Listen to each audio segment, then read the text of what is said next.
इस वक्त पंजाब के कई इलाके शदीद सैलाब की जद में हैं, जहां दरिया सतलुज, रावी और चनाब में तुगयानी ने 2000 से जायद देहात और 20 लाख से ज्यादा अफराद को मुतासिर किया है।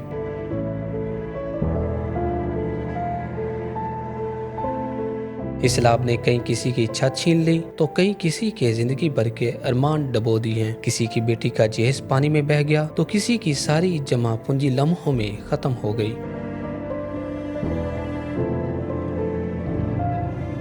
ऐसी एक कहानी पाकपतन के शहरी की है, जिसने सतलुज के कहर से बचने के लिए अपना सब कुछ बेचकर लाहौर का रुख किया, मगर इसे रावी भी रास न आया। तकरीबन 5 से 6 फुट का पानी आ चुका था। पहले भी लूट चुका हूँ, सारा कुछ मेरी बेटी का सामान जहेज बना हुआ था वो भी चला गया, मैं खुद भी लूटा गया हूँ। अब क्या करें?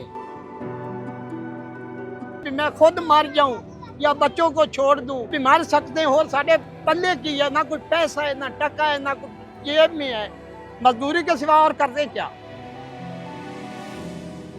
मेरा नाम राणा मुनीर है, मैं ज़िला पाकपतन शरीफ का रहने वाला हूँ। मैं पाकपतन शहर का रहायशी हूँ। उधर सतलुज दरिया का हमारा गांव था, उधर भी सतलुज ने लूटा। इधर पाकपतन से चलकर लाहौर शहर में आया। इधर मजदूरी करते थे, छोटे छोटे बच्चे थे। अपनी मजदूरी के हवाले से थीम पार्क यूँ सुनी चूंग पे भी बहुत सस्ती ज़मीन मिल रही है। सोसाइटी का नाम है थीम पार्क व्यू। उधर आए, सस्ते प्लाट ले।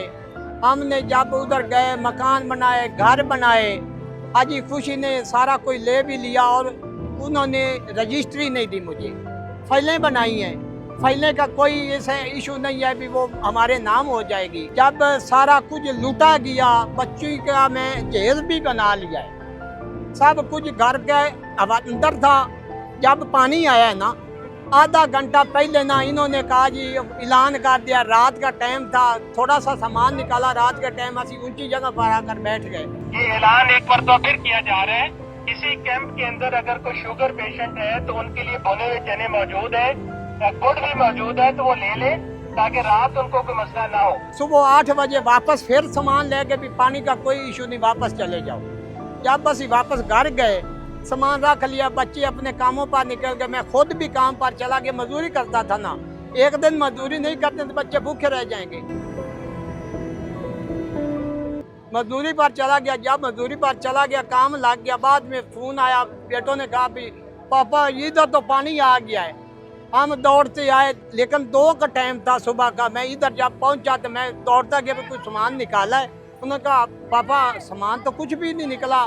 फौज आ गई, रेस्क्यू आ गई थी, उन्होंने बजा दिया। ताले भी दौड़ कर लगाए हैं। जब उधर मैंने चाबी ली, घर के पास गया, तकरीबन 5 से 6 फुट का पानी आ चुका था। मैंने अंदर जाने के लिए कोशिश की, लेकिन फौज ने बाहर भेज दिया। उन्होंने कहा भाईजान इधर पानी की रफ्तार बहुत तेज़ है, आप क्यों अपनी जान के दुश्मन बन गए? मैं कहा यार मैं अपनी जान का क्या, मैं तो पहले भी लूट चुका हूँ। सारा कुछ मेरी बेटी का सामान जहेज बना हुआ था वो भी चला गया, मैं खुद भी लूटा गया हूँ। अब क्या करें? इधर आज तो गए हैं, लेकिन ये कैंप मिल भी गए हैं, लेकिन ऐसा करता है कि मैं खुद मर जाऊं या बच्चों को छोड़ दूं। गरीब है, आगे क्या करे? क्या साढ़े हवाले, क्या सब कुछ लूटा गया सारा। बच्चे हैं, बच्चे भी रोते हैं, पापा हमारे पास बिस्तर नहीं है, रहने की जगह नहीं है, क्या करें? इससे आगे मरने की चीज है, भी मर सकते हैं और साढ़े पल्ले की है, ना कुछ पैसा है, ना टका है, ना कुछ जेब में है, मजदूरी के सिवा और करते क्या? इसी तरह सादकाबाद से फयाज अहमद ने भी रोजगार की तलाश में लाहौर का रुख किया। मजदूरी करके रावी के किनारे अपनी छत बनाई, मगर इसे क्या मालूम था कि ये छत भी रावी की बेरहम मौजों की नजर हो जाएगी। वो अब भी सवाल करता है कि आखिर गरीब के हिस्से में हमेशा बर्बादी ही क्यों आती है। गांव में हम रहते थे, एक छोटा सा गांव था, वहाँ पे हम दिहाड़ी मजदूरी किया करते थे और वहीं पे ना हमारा गुजर नहीं होता था। ठीक है, उसके बाद हम लाहौर शहर में आ गए कि हमें पता चला कि लाहौर सब जा रहे हैं, कह रहे हैं लाहौर में मजदूरी है, रोज़गार है, तो हम इधर आ गए। लाहौर में आए तो थीम पार्क व्यू में हम रह रहे थे, हाजी खुशी थीम पार्क व्यू, वहाँ पे हम रह रहे थे। तो यहाँ पे सैलाब का रेला आया और हमें बताया गया, पुलिस वालों ने हमें बताया कि ऐसे करिएगा, आप यहाँ से भाग जाएं। तकरीबन आधा घंटा पहले हमें पुलिस वालों ने बताया था, तो आधा घंटे के बाद पुलिस आ गई है और उन्होंने हमें कहा कि यहीं से अभी तक आप गए नहीं।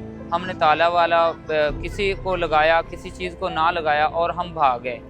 अभी हम ये हो चुका है कि स्लाब के हिसाब से 15 से 16 फुट नीचे हमारा घर है, वो भी किराए पे हमने लिया था। हमने अपनी सिस्टर का ना दिहाड़ी मजदूरी करके सोचा था कि हम अपनी जहेज़ बनवा लेंगे, तो अब सब कुछ स्लाब की तरह स्लाब से बह गया है। बहन को देने के लिए जहेज़ ना हुआ तो मैं फिर यही कर सकता हूँ, खुदकशी कर सकता हूँ, और क्या करूँ।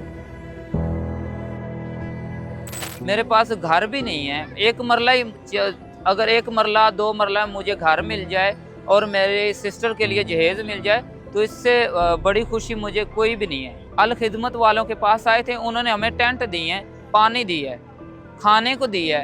हमारे पास कपड़े नहीं है, हमारी सिस्टर के पास कपड़े नहीं है, हमारी माँ के पास कुछ नहीं है, मेरा बाप बूढ़ा है, अब वो काम नहीं कर सकता। अल्लाह का वास्ता है, मैं हाथ जोड़ता हूँ, प्लीज़ मेरी मदद कीजिएगा।